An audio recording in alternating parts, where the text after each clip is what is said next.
Nous sommes sur l'île de Gorée, à quelques 2,5 km au large de Dakar, un lieu symbolique de la traite négrière. Aujourd'hui, Gorée est surtout une île mémoire d'1 millier d'habitants. Elle vit du tourisme et de nombreux artistes y ont pris leur quartier pour exprimer leur talent. Tendance relevée depuis quelques années, la fabrication de tableaux à partir de matériaux de récupération, dont les téléphones portables usagés et divers autres accessoires électroniques. Les artistes s'en servent pour évoquer à leur manière ce qu'ils tiennent pour des formes modernes d'esclavage sur cette île chargée d'histoire. Vieux Mbodj, l'un des artistes vétérans de l'île. Au lieu que les enfants allaient suivre leur cahier pour apprendre leurs leçons, la plupart des enfants ils préféraient aller manger, après aller regarder seulement la télévision. Au lieu que d'essayer d'étudier, non, ils ne prenaient pas, ils vont concentrer sur les télévisions. Après, ils sont devenus des esclaves.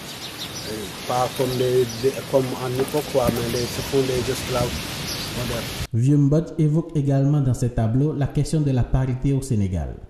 Ce tableau représente une communauté villageoise. On dit la parité. Les femmes, souvent, ils déclarent la parité. Et c'est eux qui commandent. Souvent dans les familles, c'est eux qui commandent.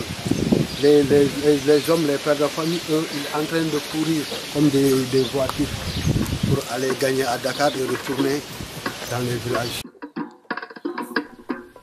Sur les hauteurs de Gorée se trouve un autre camp d'artistes. Khalil est en train de peindre un nouveau tableau. Un coup d'œil sur ses anciennes réalisations permet de découvrir la même thématique sur la technologie et l'esclavage.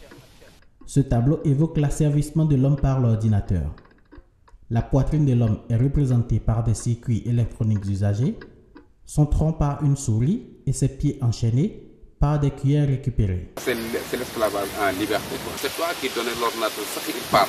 Ce qu'il te donne, c'est toi qui l'as laissé là-bas. Moustapha Tamba est enseignant-chercheur à l'université Cheikh Anta Diop de Dakar. Selon lui, les artistes de Gorée font un simple constat des mœurs contemporaines. La dépendance de l'homme vis-à-vis de la machine. Je pense que c'est exact de dire qu'aujourd'hui, l'homme est devenu esclave aussi de la machine aujourd'hui. Parce que ce n'est pas pour rien aussi qu'ils mettent tous ces matériaux-là dans la fabrication des objets d'art. C'est pour montrer aussi l'ouverture à la modernité, mais c'est pour montrer aussi que la technicité, la technologie aujourd'hui est présente dans la fabrication des objets, dans leur manière de faire. C'est pour montrer aussi qu'ils sont ouverts au monde. Et puis aussi, sur le plan commercial, c'est pour aussi attirer la clientèle européenne, la clientèle étrangère.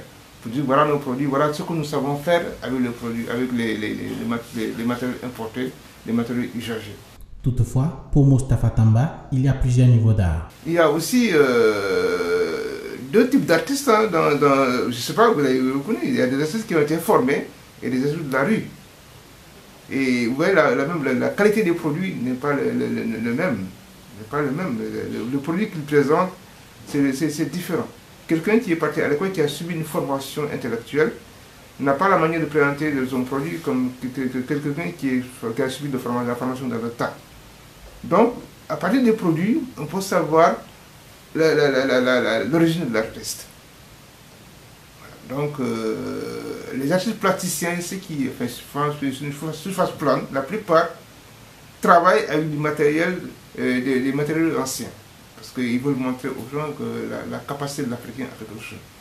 Mais ceux qui sont de niveau, comme qui sont formés dans le tas, eux, ils utilisent tous les matériaux, ils peuvent prendre n'importe quel matériau, les piles électriques, les téléphones, les souris d'ordinateur, et les mettre dans la composition du support. Des tableaux comme celui-ci, qui évoquent les avancées technologiques des temps modernes, c'est-à-dire l'ordinateur et ses accessoires, les téléphones portables, etc., il y en a des dizaines sur l'île de Gorée. Tout en reflétant la réalité des temps modernes dans le domaine du développement des technologies, les artistes véhiculent inlassablement ce message d'affranchissement. Et quel lieu symbole peut, mieux que Gorée, véhiculer de tels messages?